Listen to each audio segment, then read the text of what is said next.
Hi folks, with Tasteless today, your pushback channel. Thank you for joining this live stream. Please listen to this presentation as you would a radio broadcast. In this essay, I'd like to talk about the thorny issue that governments, all Western governments, by the way, spend vast sums of money on. And this is the issue of supposed violence against women. So it's evil misogynist men being violent towards women. It's an epidemic, it's a pandemic, it's a triple pandemic, it's a quadruple pandemic. It's a huge issue. No matter how much money and time and effort gets put into it, it gets worse every year. Big hairy-chested politicians come out. We're going to protect you, girls. Big Daddy will protect you from those naughty men over there. And if they upset you, we'll get other men to go and beat them up for you. There you go. And this apparently goes well with women. So I don't know whether it's the socialist state. Maybe the socialist paradise has men beating each other up on behalf of women or something. Anyway, this is it's a huge issue, and in Australia we're bombarded all the time, and there's always new and fresh hysterical sort of allegations and supposed statistics that are always produced by angry lesbian gender studies academics that says that violence against women is again at all, crescendo levels, and it's always, by the way, straight white men that do it. Brown men or black men, they never do it. It's only those terrible straight white men, Nazis no less. So, I mean, it's just bullshit because of that, but it is horribly misrepresented. Now, I'm sort of leading into the story here and some personal observations, but a friend of ours is getting some additional qualification in psychology or psychiatry. Actually, I'm not sure which, but she comes from quite a well-to-do sort of background. Husband's got quite a good job. I'm not exactly sure what he does, but they live quite comfortably in a nice, leafy, quiet suburb and so on. So she's doing this extra study, and part of that is that she's got to do some practical field work, and part of that was she's got to work in as in a few hours or so many hours or whatever it is in women's refuges. Now, this is where women are escaping with their children, supposedly escaping from violent men. There's a lot of these refuges around the place, and it costs, the government throws serious money at it as well. Now, her observations, she's not a radical feminist, this woman at all. She's certainly along the lines of, she perceives that she has absolute equality with all men, which is a bit of a stretch in her case. And I wouldn't describe her as hardworking or anything like that, but nonetheless, she goes to these women's refuges, and the thing that she notices first off, and for people that work in this area, she's probably in the more objective end of the scale than you would typically find. She notices how many women have mental health problems, particularly bipolar disorder. So her sort of take on this is that these women aren't escaping violence; they're escaping the dramas and the problems that they, with their bipolar disorder, have created or indeed imagined. And she said, these women with bipolar disorder imagine a lot of things that haven't taken place. But it doesn't really matter, because the bar of evidence to get into these women's refuges is zero. You just have to say that there's a man somewhere, could be a boyfriend, a husband, or a brother or something. Anyway, as long as it's a straight man, particularly a straight white man, all you have to do is say that they were violent, or they're threatening violence, or even that you fear the possibility of violence.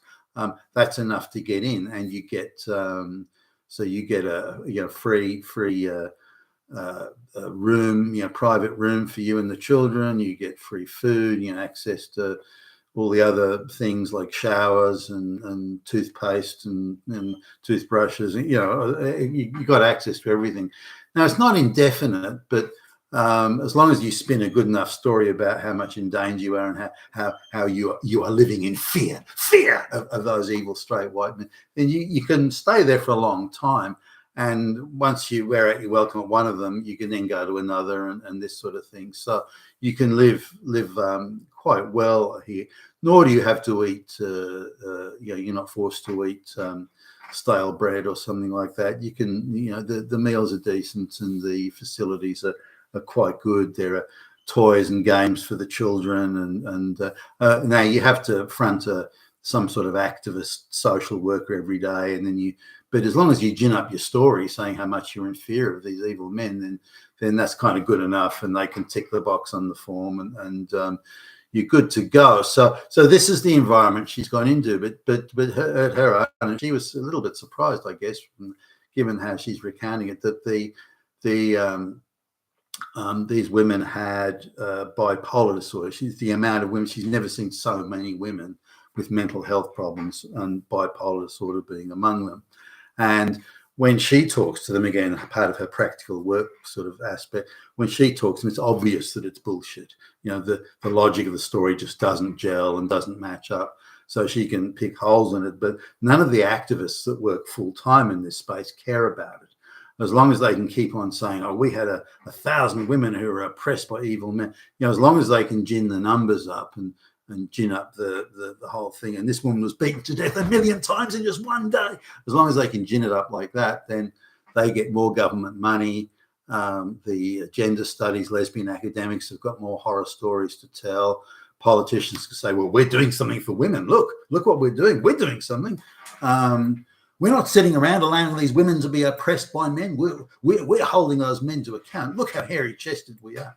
And so this is part of the sort of the round robin of delusion. But coming back to this idea of the bipolar disorder and sort of women that are involved. Now, I'll get a recent example. Only a few days ago, I was in the grocery store, and a woman, I was umming and ahhing about getting some stuff, and I'd sent a text to my wife saying, "Look, this is. Do you want this? And if so, I'll get it while I'm in the shop." And so I was really sort of hanging around that area, waiting for my wife to text back, and along comes a woman, and she's marching along with a husband and 2 children in tow, and she's very much in charge, and she's sort of fussing, and she's got that I'm so busy, and I'm so important. She's got that look, and it's obviously a put on affectation type thing. And I looked, I thought, I know her face. Where do I know that from? And I was sort of beating my brains. She's actually a spokeswoman in this area that I live in, a spokeswoman for violence against women. She's a real advocate. It's a fever pitch, as crescendo proportion. Women everywhere have to be protected. Women can't even look sideways. They can't even go around the corner without being given the full misogyny treatment by all these evil men. In the same way that in the US, they say a black person can't even go out the front door without being hunted for evil white Nazis. And it's the same sort of architecture of inventing the phantom problem that doesn't exist, but ginning it up as if not only that it exists, but it's at hysterical levels. Anyway, so she comes along. Now the husband, I assume it's the husband, it could be the boyfriend, I suppose, but the husband is there. And if you went to Central Casting to send me a limp-wristed soy boy, they'd send you him. Now the idea that he would hurt a fly, let alone her, is about zero chance. But so, and there's the 2 children. Their children were, I don't know, they're under 10 years old, sort of 5 years old and 7 years old, I would think, somewhere in that region. And they're now she says, it goes like this, and it's only a few days ago, so I remember it quite vividly. She says, "Okay, what are we going to have for dinner tonight?" And she backs it out as if it's an order. It's like she's talking to, everyone's well, there's 2 children, of course, but talking to the husband's. And that's a rhetorical question. What are we going to have for dinner tonight? And as if they're going to make the choice. And she's doing this. Oh, I'm so busy. I'm fussing, and she's got that manner about her. And so she asked the rhetorical, "What are you going to have for dinner tonight?" And then nobody's saying it. The kids are quiet. The husband's quiet. No one's saying anything. She says, "Shush for a minute. Just let me think." No one said anything. So the kids are absolutely quiet. She's quiet. The husband's quiet. "Shush for a minute. Shush. Look, I said shush. Be quiet. Look, I can't hear myself think the way you're talking over me like that." No one's saying anything. So she's accusing them of doing things that they haven't done. And is getting quite irritated with them on this imaginary sort of behaviour that she's got a problem with. Look, can you just be quiet for a minute? Again, they've said nothing. No one said anything. So why is she accusing them of shush, shush, shush? No one's saying anything. Just be quiet. No one's saying anything. Can you just be quiet for a minute? As if she's exasperated beyond belief. But again, no one's saying anything. Now, no one's close to her. Like they're within a couple of meters or something of her there. And she moves towards the shelf to look at something like groceries on the shelf. and then excuse me, and then she says, she turns around to the children who are again meters away from her. Will you stop pushing me? Stop pushing me. They're not pushing her. They're nowhere near her. She's inventing these things. Now you can see from the look on her face that she's a nutcase. It's obvious. And she's gone through a series of accusing them of shouting at her, of being noisy, and then of pushing her, and they obviously know. They weren't sort of utterly bewildered as you think you would be, but they were sort of just looking around, thinking, okay, well, this is just her behaving normally. Now she's a frontline spokeswoman for the violence against women stuff. They push her out front and say, and she goes around and says how bad it is and how terrible it is, and women everywhere are in danger and so on. When she's clearly got bipolar disorder, she is clearly a nutcase. It doesn't need to be a debate on this. You don't have to be a psychiatrist or something to work that out. Whether maybe she didn't take her medication, on that day, I don't know. Now, this is something I've noticed, and it didn't really sort of click in my mind until I spoke to this friend of ours who is doing her practical work for her studies in women's refuges. Now, there's quite a well-to-do area, some distance away, and there's some people we know, and when they're on holidays or away on vacation, we walk their dogs for them. They've got these prize dogs, and we take them down to the park. It's quite a large pub, a very large area for dog, off leash dog walking. So we go down there and give the. Now it turns out in this quite well-to-do area, there's a women's refuge there, and they bring women from areas that are economically very disadvantaged, and they bring women from those areas and put them in this women's refuge. And you see the same sort of thing, and because the park's sort of right next door to the women's refuge, you have quite a lot of women coming in with their children, and you see the same behaviors. Now I saw it sort of a few times over I don't know, over I guess a few years, but it was the same sort of thing. A woman's down there with her two, again, youngest children. They're both under 10, and she's the woman standing there, and she calls out to the boy, come here, and so he comes here with a query, and what do you want? And then when he's close by, she sort of stops and looks around. Stop pushing me. Will you stop hitting me? Stop pushing me. Stop hitting me. The kid's not touching her. He's not anywhere near her. And she constantly is having a go at him. That stop pushing me. And again, he's nowhere near her. And then stop pushing me. He's not touching her. He's nowhere near. And this is bipolar disorder. And I had a work colleague, a woman again, and who was hired under a special program that the HR department sponsored, which was supposed to be, one of these women in HR. They're going to create this progressive socialist paradise by getting bipolar women jobs they haven't earned under affirmative action. And she would go up to people and start shouting at them, but shout that they were shouting at her. She wasn't shouting at them. They were shouting at her. And they'd said nothing to her. She would just come up to them and say, stop shouting at me. And they turn around and go, what's she talking about? This is, again, another example of bipolar.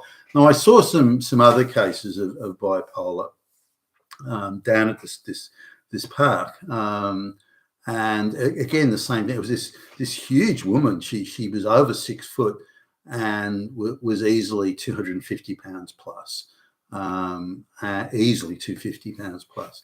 and she had a half a child that looked like it was from a union with a dark brown guy, and quite a young child. I would think about 4 years old, give or take, and boy, and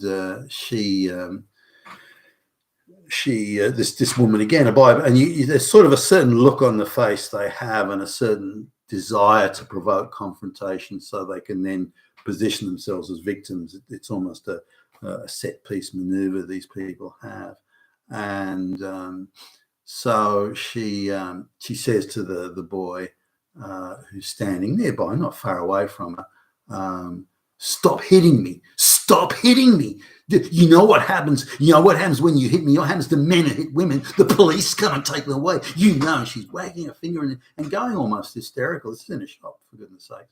And looking at this. Now, she knows that she's doing the wrong thing. She knows enough, but can't help it. That seems to be the issue here. Because I was sort of looking at this. I wasn't that far away looking. And she turned around and she noticed me looking, and sort of almost studying the situation. And she noticed me looking, and straight away she had a look of sort of guilt and sprung. Oh, someone caught me, in the act, and so she knew she was doing the wrong thing, and she knew, in fact, she was telling lies. But it's just like she couldn't help it. So when we look at this idea of the behavior of women with bipolar disorder or mental disorders of some sort, they're the overwhelming, according to this lady we know, they're the overwhelming recipients of women's refuges. So I guess we want to deal with this as an issue, and okay, it's an issue.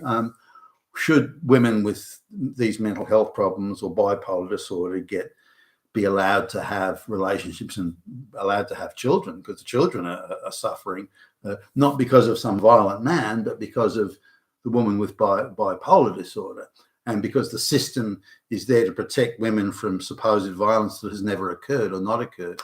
They are the cause, and they have provoked the issue and the problem.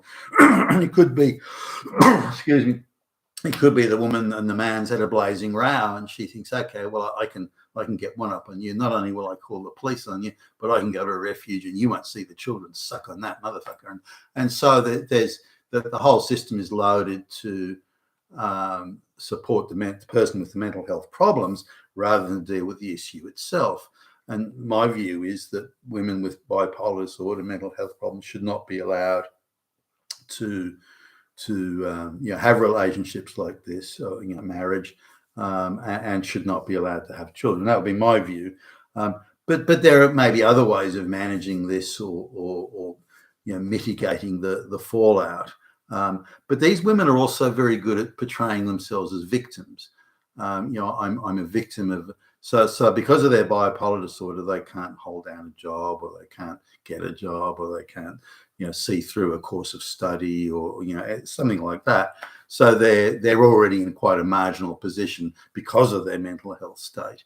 So they're able to then think, okay, the only way I can have something of a life is to get a man to pay for everything. So I'll just pretend to be a helpless little woman. I'm just a helpless little woman. I need a big, strong, hairy-chested man to look after me. And once they've got that in place, that then solves their day-to-day problem of putting food on the table and keeping a roof over their head. The man's doing the work. He's paying for it. He's getting out there and doing the hard yards. But then they despise and hate the person who is, if you like, indirectly responsible for reminding them of their inadequacy. So they become very difficult partners. They try and lock him in by having children and that type of stuff. So should that be allowed? I don't think it's certainly on the face of it, at least, it's not a violence against women issue. Far from it. It's a mental health issue. Now, you can say women that go around kicking men in the scrotum are the victims of violence. When you say, oh, look at that poor woman. All she did was kick half a dozen men in the scrotum, and look, and they actually did something about it. They fought back and they hit her. So, oh, it's the men, it's the men's fault. They did it. And no, it's not. No, it's not. And this is an issue with behavior. When we talk about whether it's racism, or whether it's so-called misogyny. These are not the issues. The real issues are the behaviour or the behaviours that lead to this. Now, there's all sorts of. All we have to do is control men, and the problem's gone. All we have to do is control white people, and the problem's gone. These are not the issues, and the people that are pushing this know it.